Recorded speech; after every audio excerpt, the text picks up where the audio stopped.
Zamri Vinod, saya nak ucapkan ribuan terima kasih. Wanakkam dan salam hormat kepada warga Malaysia yang saya hormati sekalian. Baru-baru ini, suara Zamri Vinod telah membuka mata hampir semua rakyat yang beragama Hindu di Malaysia dalam isu kuil, iaitu kuil mesti ikut undang-undang, mesti ikut peraturan di Malaysia, mesti hormati perlembagaan Malaysia. Anda tahu tak?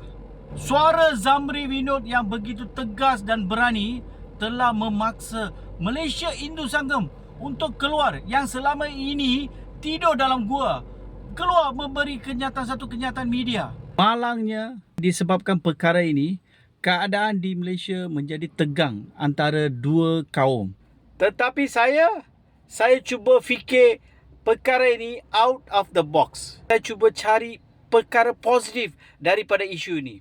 So, apa yang saya dapat, ini pandangan saya, iaitu saya rasa walaupun Zamri Vinod telah memeluk agama Islam, something di dalam diri dia, dia ada sayang kepada agama Hindu, dan juga dia hormati kuil-kuil di Malaysia kerana ibu bapa dia kahwin di kuil sebelum dia lahir, dan masa dia lahir dia beragama Hindu. Oleh itu, saya rasa sebab itulah Zamri Vinod dia sedang cuba sedaya upaya dia sedang bertungkus lumus. Walaupun dikecam, walaupun diugut, walaupun ditangkap polis, dia nak kuil-kuil di Malaysia ni berada di tapak yang sah. Anda semua jangan marah kalau saya beritahu macam ni tau. Sebab ini yang saya nampak. Untuk pengetahuan anda semua, di Malaysia sekarang buat masa sekarang orang Melayu sedang ditindas, hak mereka sedang dirampas, dan ada juga surau dan masjid mungkin akan mengalami perobohan. Isu-isu melibatkan orang Melayu dan juga agama Islam, saya tak nampak Zamri Vinod bersuara.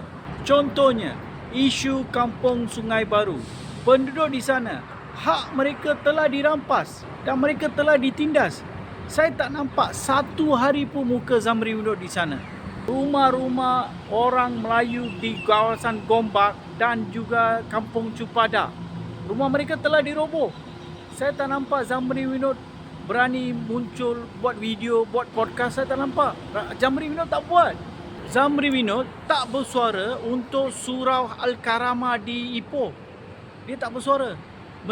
Surau itu mungkin akan dirobohkan, tapi saya tak nampak muka dia. Dia tak berani hari itu. Satu lagi masjid, ada isu Masjid Alor Pongsu. Saya tak dengar suara Zamri Vinod. Baru semalam ada satu isu berlaku, isu MRM di Bukit Bintang.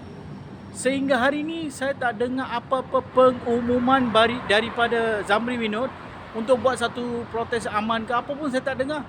Sebab itulah saya bagi tahu, walaupun Zamri Vinod sudah memeluk agama Islam, tetapi dalam diri dia masih memikirkan kepentingan satu agama yang dia memeluk semasa tanah tumpahnya darah dia dulu.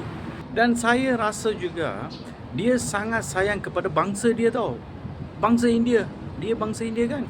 Dia sangat sayang kepada mereka. Sehingga kan dia keluarkan kata-kata yang tajam supaya bangsa India, iaitu keluarga dia, akan ikut undang-undang, akan hormati perlembagaan dalam isu pembinaan kuil. Bukan itu saja saya nampak tau.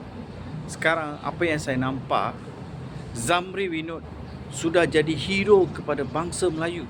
Dan dia juga telah membimbing segelintir bangsa Melayu bagaimana menangani isu kuil. Yang saya nampak, Zamri Vinod berbangsa India, dialah yang telah menganjurkan perhimpunan aman, dialah yang telah buat perjumpaan dengan media, dialah yang telah membuat penjelasan dalam podcast, dan dia juga telah ditangkap polis.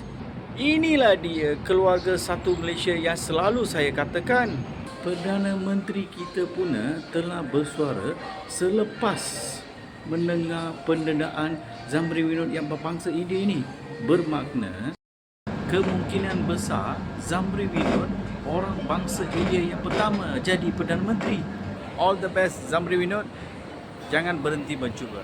Dan jangan sekali pun lupa bersuara untuk bangsa you, iaitu bangsa India. Serta jangan lupa bersuara menjaga kepentingan kuil di mana ibu bapa you kahwin. Nandri, Vanakkam, Zamri Vinod, all the best.